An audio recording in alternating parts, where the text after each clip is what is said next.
Can you introduce yourself, please? Yeah. Hello, everybody. I'm Jasso / Star Wars Fan Room, and we're here at BrickFair, Virginia. So basically, can you take us through the building process of this MOC? Yes. So for the main part, the tower is 5 feet tall, and it breaks into different sections. The key is to have as much weight at the bottom, and then have less weight towards the top. That way you have a stable structure, and around the rest is some snot details for the street, and just normal terrain work around for the desert planet. Nice. And can you tell us a story about this MOC?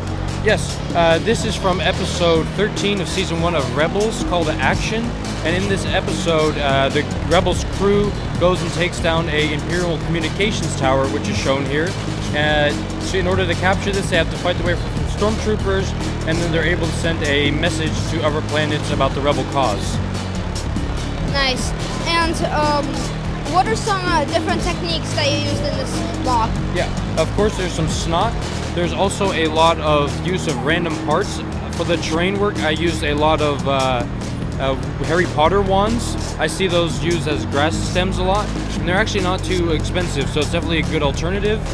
Another good thing I used is I used some weird slopes to get some cool patterns and some detailing going on. A lot of snot details to get some battle damage, and that also creates some plates for figures to stand on. Yeah, go ahead. Is there what was the hardest thing to do in this MOC? The hardest thing to do on here for sure was the slimming section of the tower, as that it's not only very unstable, but it's also very hard to line up, because I'm using panels that are curved inwards to make it flush, but that actually can be quite difficult, and so that's my biggest concern as well for it standing up, because there's not nearly as much structure as in there to support the whole tower, but it seems to be working so far, so all good on there.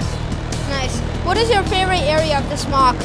My favorite area of the MOC is definitely the Imperial roadblock, where Chopper is making a desperate attempt to get out, and we have some stormtroopers running away. I also really just like the LOAF cats scattered around the map. I really enjoy that. But I tried my best to make every section of the MOC have some sort of figures and some sort of action, so no matter where you were looking, you have something to enjoy. So that was my biggest goal. And how did you make the vehicle? The vehicle are actually a custom model that's made by my friend Imperial Brick Productions, or Ben, and you can find him on his Rebrickable. I recommend going over to his Instagram. That's probably a good start to find him. Nice. And how did you manage to make these lights? The lights and these things here? Talk about that. The lights are a pretty interesting process. It starts off by using a bunch of Technic round pieces, and then it heads into a curved tube, which if you actually put them, if you have 4 of them, you can make a circle, but if you have 2 of them, you can make a half circle, so it kind of gets that arch you're looking for. Then the base of the tower just uses a bunch of slopes. It's not a very advanced technique, but it gets the job done because there's some sort of spikes at the bottom, so this works.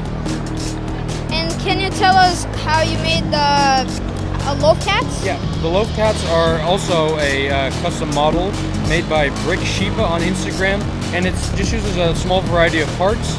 And the most complex part about it, that's not really Lego, is the electrical tape on the face. You essentially just have to cut out 2 little strips, make the eyes and make the mouth, but for the rest it's all genuine Lego. Nice. Thank you very much for your time. Thank you. Thank you.